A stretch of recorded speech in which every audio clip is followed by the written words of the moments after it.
ओम तव कथामृतम तप्तजीवनम कविभिरीडितं कल्मषापहं श्रवणमंगलम श्रीमदाततं भुवि गृह्णन्ति ये भूरिदा जनाः। ठाकुर अपना साधन अवस्था भक्तगणों के साथ शेयर कर रहे हैं, बांट रहे हैं।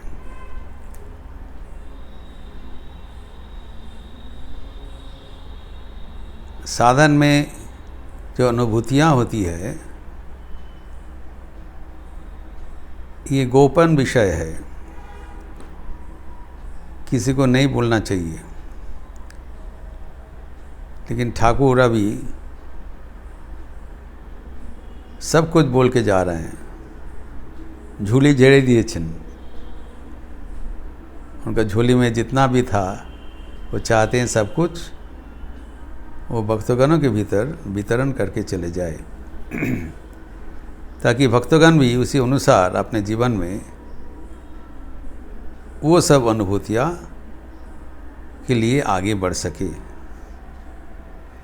In order to inspire the devotees, he is sharing his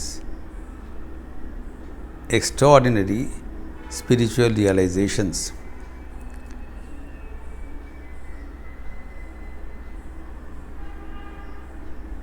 पहले तो बताया कि साधन जितने प्रकार का होता है वो सब कुछ वो खुद ही कर चुके हैं। सब रकम साधन करेছি, इसका चर्चा हम किए थे कल। ये 3 प्रकार का साधन होता है, सात्विक, राजसिक एवं तामसिक।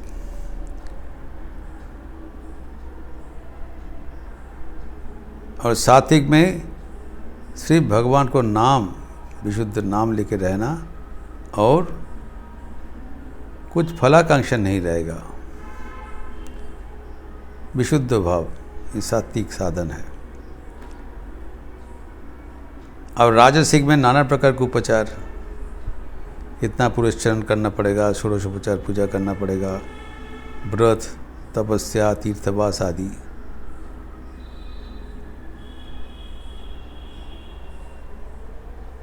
और तामसिक में जो तमोगुणी भक्त है वो भगवान को चुनौती देते हैं, अगर भगवान तुम दर्शन नहीं दोगे तो गले में चाकू मार दूंगा। ठाकुर ये सब साधन अनुसरण किए हैं, बोल रहे हैं। और बोलने के उपरांत जो भक्तगणों का साधारण उपदेश दिया करते थे, सात्विक साधन। अब ये भी बताया उनका जो साधन अवस्था में जो अनुभूति होते थे, जैसे कि बताया एक त्रिशूल हाथ में लेके एक सन्यासी बैठे रहते थे और मन इधर उधर जाने से ही वो हुमकी देते थे, सीने में त्रिशूल चला दूंगा। तो डर के वजह से ठाकुर कहते थे, ठाकुर कहे हैं, डर के वजह से मन को एकाग्र करना पड़ा।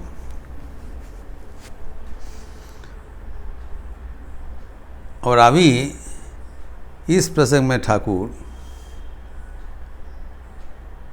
कह रहे हैं जी, साधन अवस्था में उस समय मेरा विचित्र विचित्र अनुभूतियाँ होती थी।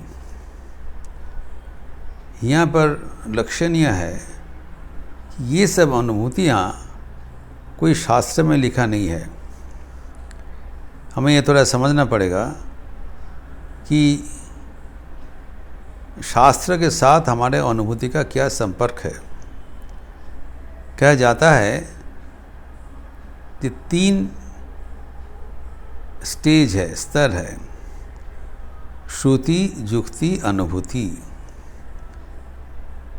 पहले जो अनुभूतियाँ, जो पहले जितने साधक हैं उन लोग अपना अनुभूति लिख के रखा है, अभी लिखा हुआ है।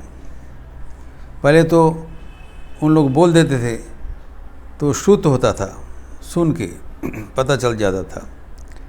अभी वो लिखा हुआ है, इसको श्रुति स्क्रिप्चर्स कहलाता है, शास्त्र। तो शास्त्र पढ़ के हम अनुभूति के बारे में जानते हैं। नाना प्रकार की अनुभूतियाँ शास्त्र में लिखा हुआ है, उसके बारे में हमारा थियोरिटिकल नॉलेज होता है,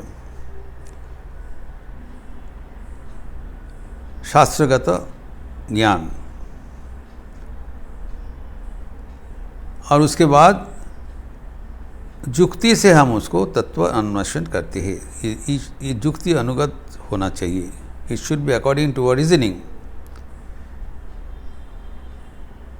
अगर कोई शास्त्र में कुछ कहा गया वो युक्ति अनुसार नहीं हो रहा है तो हम उसको नहीं मान सकते हैं।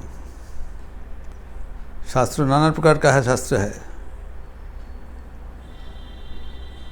जो लोकायत दर्शन है, चारवाक दर्शन है, वो भी एक प्रकार शास्त्र है, लेकिन वो युक्ति सम्मत नहीं है। वो कहते हैं भस्मीभूतस्य देहस्य पुनरागमनम कुतः। अगर शरीर को जला दिया जाए कौन लौटने वाला है? तो खाओ पियो मजा करो, क्योंकि शरीर जब तक है तब तक तुम्हारा अस्तित्व है। शरीर जल जाने से, शरीर मर जाने से तो जला देगा, बस ख़त्म हो गया। ऐसे नहीं होता है। Cause and effect are interrelated. कोई कर्म होगा तो उसका फल तो होगा, और फल किसी को भुगतान करना पड़ेगा। तो ये युक्ति सम्मत नहीं है, इसलिए उसको माना नहीं जाएगा। तो श्रुति युक्ति अनुगत होना चाहिए। उसके बाद जब अनुभूत होगा, when we will be able to realise, feel, it should be verified, तब ज्ञान पक्का होगा। इसी को विज्ञान कहलाता है। शास्त्रार्थ ज्ञानम ज्ञानम तत् स्व अनुभव करणम विज्ञानम। तब वो अनुभूति तो उतारना पड़ेगा। यही हमारा प्रक्रिया है साधन का। ठाकुर सहज ढंग से बताया, दूध के बारे में जानना वो है ज्ञान, और जब दूध पीकर हृष्ट पुष्ट होना वो है विज्ञान। तब पूरा समझ लिया दूध कैसा होता है। Not only he has drunk, he has digested the milk and derive the nourishment. तभी वो ज्ञान पक्का होगा। इसका विज्ञान कहलाता है। तो अभी हमारा जितना ज्ञान होता है, जब हम विज्ञान में उसको परिभाषित करते हैं तब ज्ञान पक्का होता है। और वो शास्त्र अनुगत, शास्त्र अनुसार होना चाहिए, शास्त्र में लिखा हुआ चाहिए। लेकिन ठाकुर का जो अनुभूति है वो शास्त्र में लिखा नहीं है।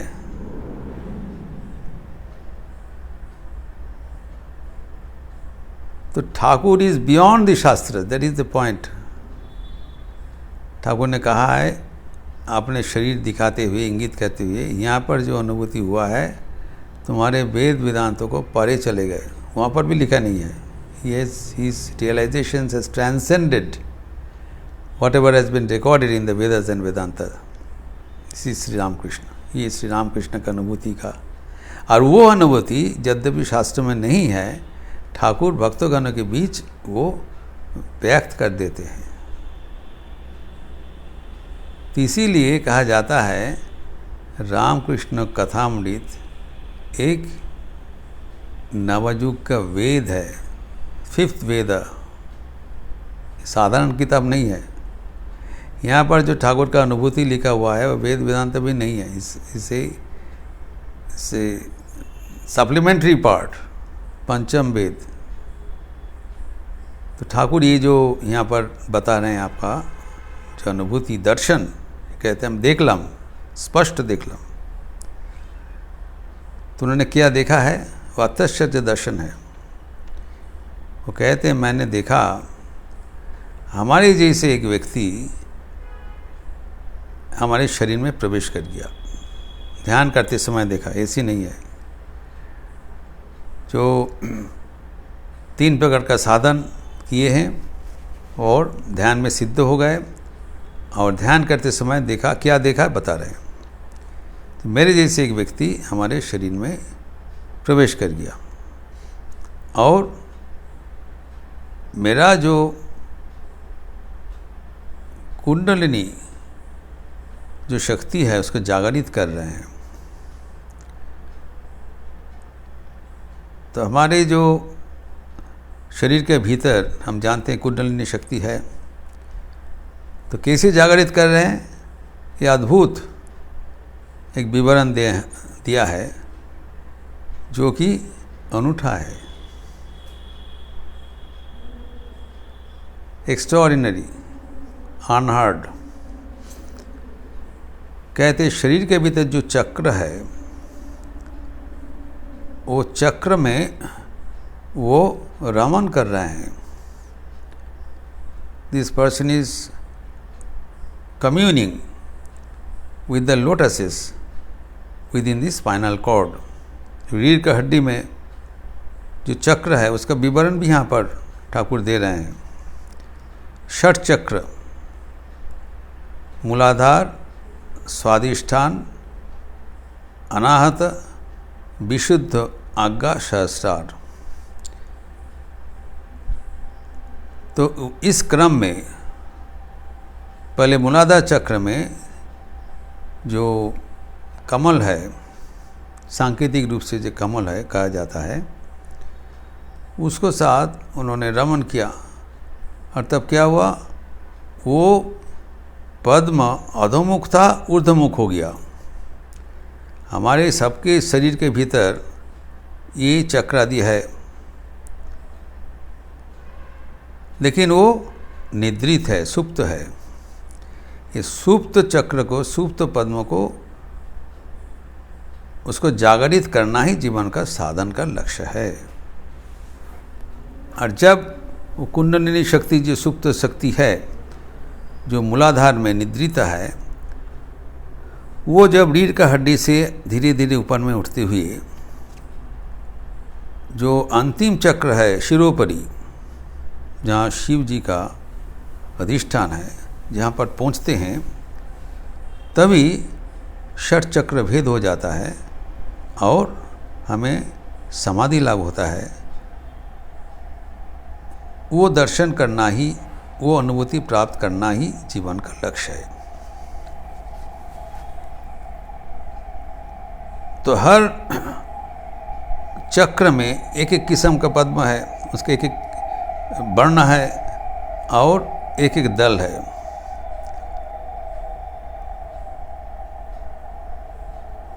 तो मूलाधार में 4 पेटल लोटस है, 4 दल है, 4 टिपापड़ी। तो जब मूलाधार में 4 है, फिर ऊपर में जाके मूलाधार कहाँ है, at the base of the spine, रीढ़ की हड्डी के एकदम नीचे, at the foot of the spinal cord, जो वहाँ पर कहा जाता है कुंडलिनी का आधार है, अधिष्ठान है। सबके भीतर कुंडलिनी शक्ति वहाँ पर अवस्थित है, निद्रित है, सुप्त है। तो ठाकुर के साधन समय क्या हुआ, वो सुप्त चक्र को वो व्यक्ति आके जागृत कर दिया रमन करते हुए, और वो अधोमुख था, ऊर्ध्वमुख हो गया। तो 4 पेटल लोटस था। फिर उसके ऊपर में जो स्वादिष्ठान चक्र है, वो है हमारे सेक्सुअल ऑर्गन के साथ जुड़ी हुई है, रीढ़ की हड्डी भीतर, जेनिटल ऑर्गन उस बराबर है।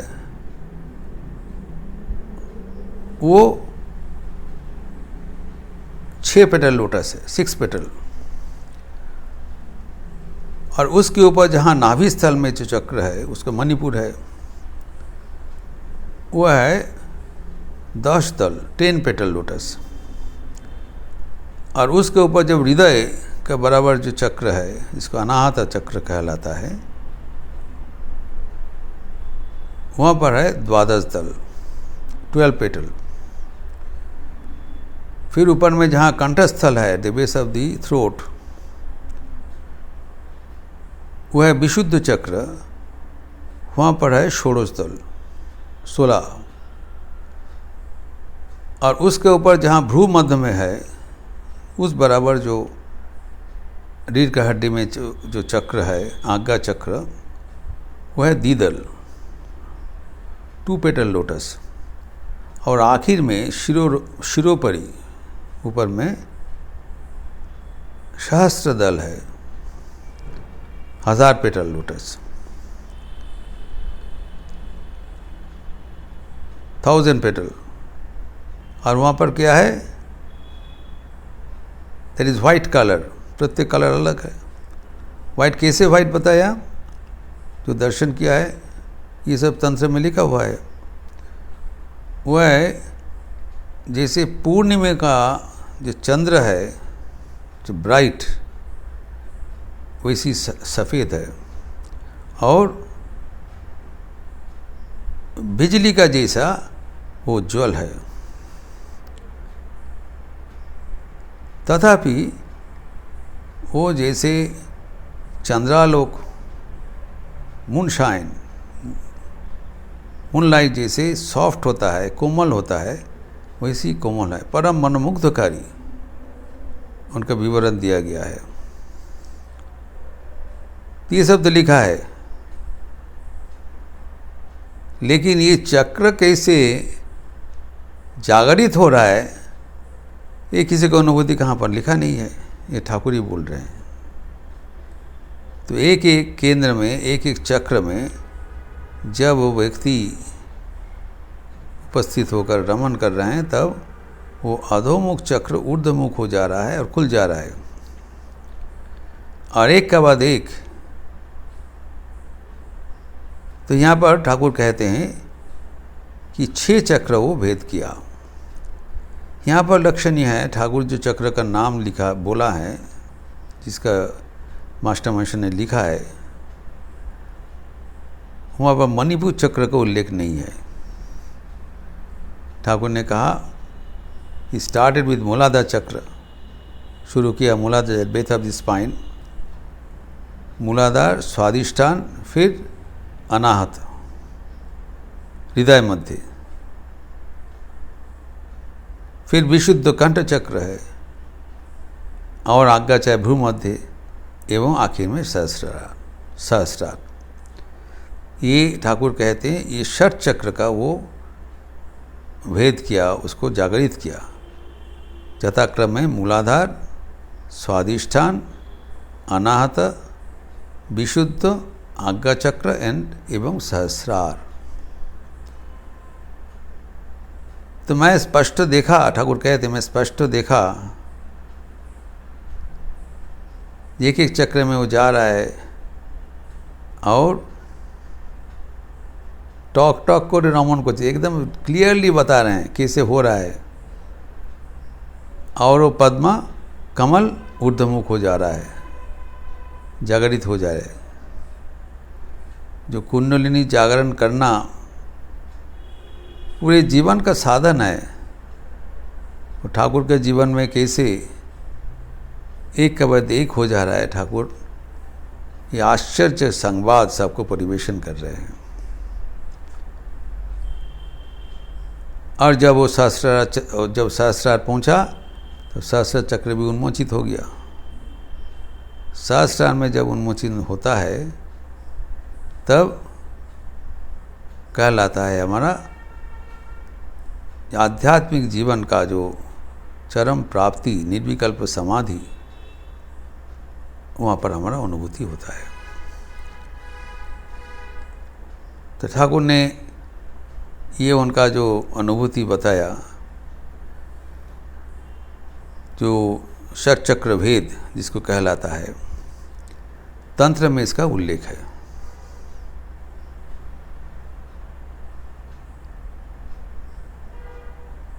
तो ठाकुर ये जो उस अवस्था में पहुँचने के लिए ठाकुर ध्यान करते थे। उन्होंने बताया ध्यान करते समय हम देखा, लेकिन ध्यान कैसे करते थे वो भी उल्लेख किया, सब कुछ बता दिया। पहले बताया कि नाना प्रकार का साधन संभव है, सात्विक, राजसिक, तामसिक। मैं सब प्रकार का किया और उसके बाद उनने बताया जब ध्यान करते समय मैं क्या देखा। वो जो देखा वही है जीवन का चरम प्राप्ति। अभी उसके बाद बता रहे हैं ध्यान कैसे करते थे, डिटेल्स बताया। ध्यान करते समय नहीं जो अनुभूति हुआ, ध्यान कैसे करते थे उसका भी विवरण ठाकुर दे रहे हैं, जिसका विस्तार हम अगले दिन करेंगे। ओम शांति शांति शांति। हरि ओम तत्सत। श्री राम कृष्णार्पणमस्तु। आज रविवार का अवसर है, जप यज्ञ चल रहा है। आप लोगों को अवश्य आपकी जो निर्धारित समय सूची पर जो विश्वव्यापी जो जप यज्ञ चल रहा है, ग्लोबल नेटवर्क, इसके साथ युक्त हो जाएंगे एवं अपने अपने समय में अपने अपने जगह पर रहते हुए जप में अंशग्रहण करेंगे।